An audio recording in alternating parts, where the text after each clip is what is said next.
Hey hello friends, welcome back to my channel and my new video. কেমন আছো সবাই? আশা করি সকলে আছো ভালো, আর আমিও আছি ভালো। আজকে তোমাদের সাথে শেয়ার করতে চলেছি একটা মেকআপ ভিডিও লুক। তো ভিডিওটি যদি তোমাদের ভালো লাগে তো অবশ্যই কিন্তু একটা লাইক করে দিও, শেয়ার করে দিও, আর কমেন্ট করতে কিন্তু ভুলো না। আর পরবর্তীকালে কী কী ধরনের ভিডিও বা মেকআপ লুকের ভিডিও যদি তোমরা দেখতে চাও তাহলে কিন্তু অবশ্যই জানিও। আজকে যে মেকআপ ভিডিও লুকটি তোমাদের সাথে শেয়ার করব, সেই ভিডিওটি দেখলে তোমরা খুব সহজেই একটি ফুল মেকআপ লুক ক্রিয়েট করতে পারবে। আর সামনেই তো আসছে পুজো, বাঙালির শ্রেষ্ঠ পুজো দুর্গা পুজো। দুর্গা পুজোয় তো আমরা এদিক ওদিক সবাই যাই, তো তার জন্য তো একটা সুন্দর মেকআপ লুকের তো দরকার হয়। হ্যাঁ, খুবই হেভি লুক হবে না আশা করি। আর এটা তোমরা মাত্র 10 মিনিটেই তৈরি করে নিতে পারবে এই লুকটি।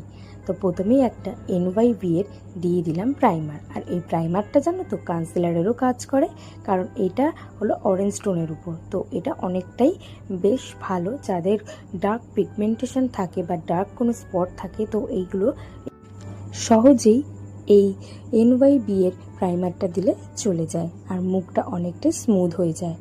এরপরে আমি নিয়ে নেব ফিটমির একটা ফাউন্ডেশন। হ্যাঁ, এই ফাউন্ডেশনটা আশা করি সকলের কাছেই আছে, কারণ এটা খুবই কম প্রাইসে তোমরা পেয়ে যাবে অ্যামাজন, ফ্লিপকার্ট এবং বিভিন্ন ওয়েবসাইটে বা যে কোনো শপে।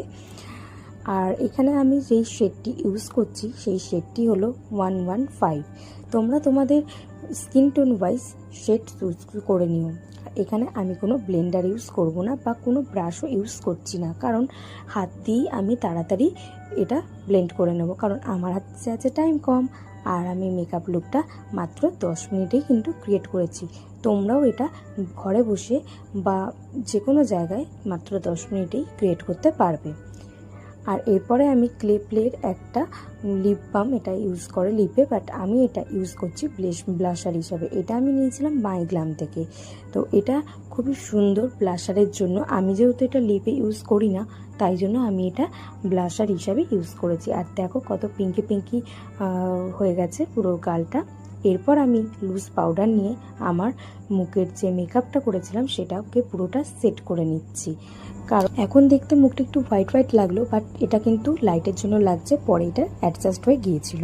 আর এরপর একটু লুজ ব্লাশার নিলাম, ব্লাশার নিয়ে একটু দিয়ে দিলাম, আর আমার একটু চোখের উপরে দিলাম, নোজে দিলাম, আর গালে দিলাম।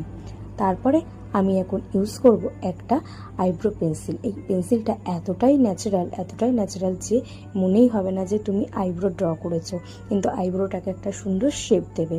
এটা হলো একটা সুইস বিউটির